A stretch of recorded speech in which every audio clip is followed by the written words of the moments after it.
The DC Designs Concorde has been out for over 24 hours now. Some people love it, some people hate it. In today's video it doesn't matter, I'm teaching you how to start it up. There is a checklist integrated into Microsoft Flight Sim. I'll be using that today and showing you where everything is. You can of course press the little blue button that makes it appear on there, but this video will be good to familiarise yourself with the aircraft. Let's hop into the cockpit, excuse the van, and get right into it.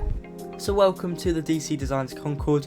You may find when you're in the cockpit and turning everything on today, some stuff might be on, especially if you've got the likes of a honeycomb panel. You might have left your battery switch on, and that might result in your battery automatically being on as soon as you load up. As far as I can see, we're mostly in a cold and dark state, so let's get right into it.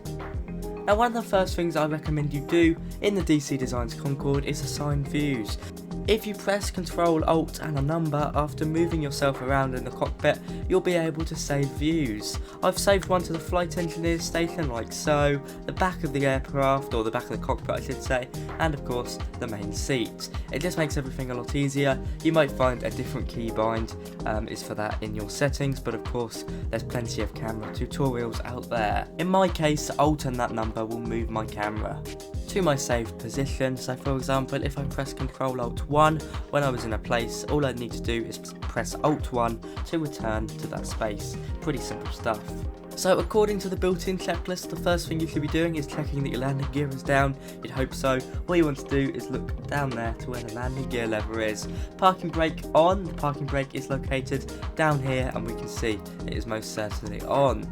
Then a flight control blue inverter. Now these are up here. You see on the left side we've got blue, and on the right side we've got green. You will find that these are on as a default state, but if they're off like that, you're going to want to flip them to on.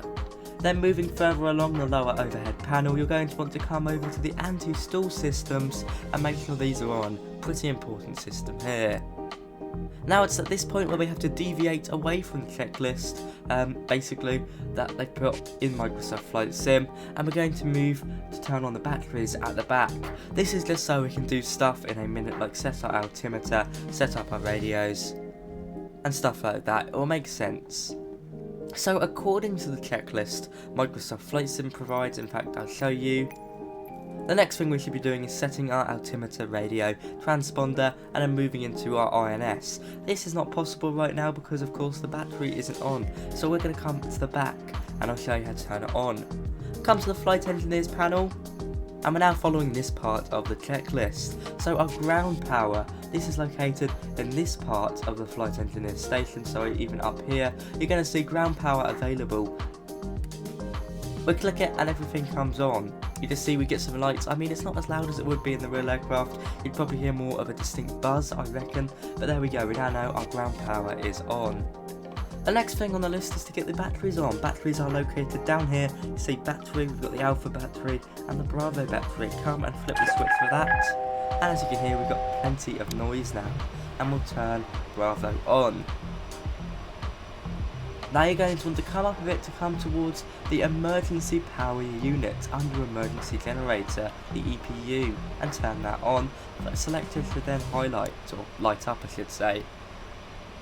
Now we've done all this, we can return to the cockpit and get everything set up. Now this bit isn't realistic to real life. You wouldn't be, of course, one man doing everything. The whole point of the flight engineer station is that you've got a flight engineer here, but there's no virtual flight engineer as of now, so we do have to do everything ourselves. We can now go down and sort out our altimeter, set the QNH, which is done by this little switch down here. You can of course cheat and press B. That to me sets it, but make sure you press it again to disable or enable your parking brake to return to its default state. Then if you need to set the radios, you can come down here, set your radios, and then set your transponder. We'll go 1200. Now briefly we're going to return to the flight engineer station. To come up to the top left corner to ensure that our ground hydraulics are set to off or yellow. Then we're going to want to come down here and ensure that our fuel heaters are set to auto. Don't worry, they're not off. This is what off looks like. Bring them up to auto if they are off. You can turn them on, but keep it on auto, it's just easier. Then come over to secondary air doors and, like fuel heaters, ensure they're on auto, just like so. Now this is the part where you can head back into the cockpit, oh, we're in a pilot right now, and configure your INS. It's not really an INS, it's an FMC disguised slightly as an INS. Of course you wouldn't have this screen here, you'd have your latitude and longitude, but this is pretty self-explanatory. I might do a tutorial on this in the future. That's not part of the cold and dark startup because it's not a flight planning video. So we're going to skip this bit. Come over to the overhead panel and turn seatbelts on. You can hear the ding. Then you want to turn on your beacon lights.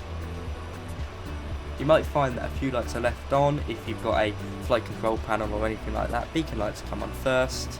We haven't got any position lights. We have got anti-collision lights, which can, to be fair, come on now. So there we go, there's our lights sorted. Now we've completed most of the kind of setup, we're ready to go and start our engines. The final things you want to do, make sure your throttles are on idle, so you're not starting up with your throttles on full power. And now we can head back to the flight engineer station.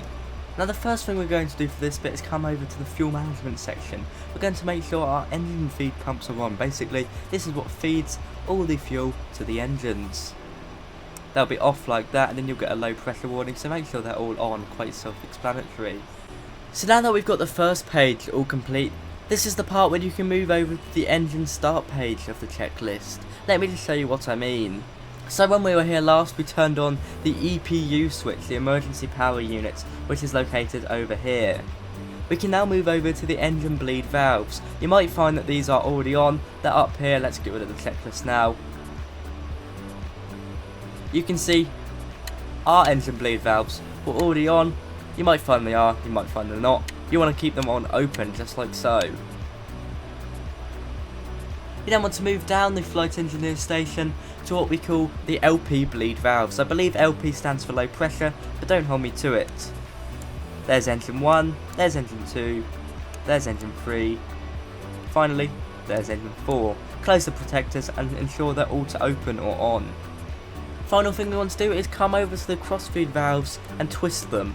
Just one click will do. Now notice it makes a diagram of the fuel system. The line is joined up, meaning the circuit is complete. Close it and you can see it's not transferring any fuel between all of these tanks. As simple as that. Make sure they're all kind of lined up like that and we're basically ready to go now. There's not long to go. All we're going to want to do is come down here, start engine 3. Click it like that, engine 3 should now be starting. Come into the cockpit, you'll notice this will start moving up. Look outside and you can slowly hear it rev up.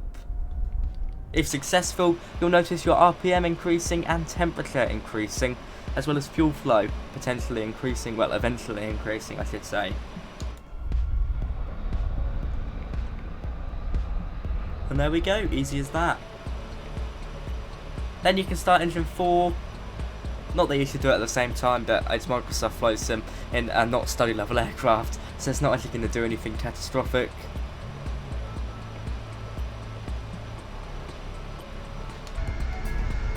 Engine 4 starting up now.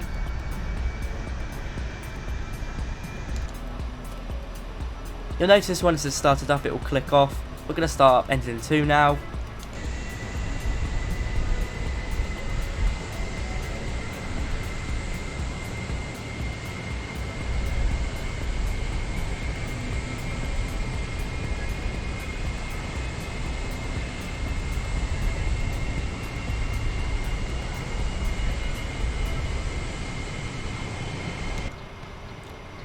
I mean, go ahead and start engine number 1 as engine 4 comes off. I know that's not the proper way to do it, but it's not going to do anything. You'll notice all of the engines are starting up in various states, with engine 4 and 3 bang on, engine 2 coming on, and engine 1 also now coming on.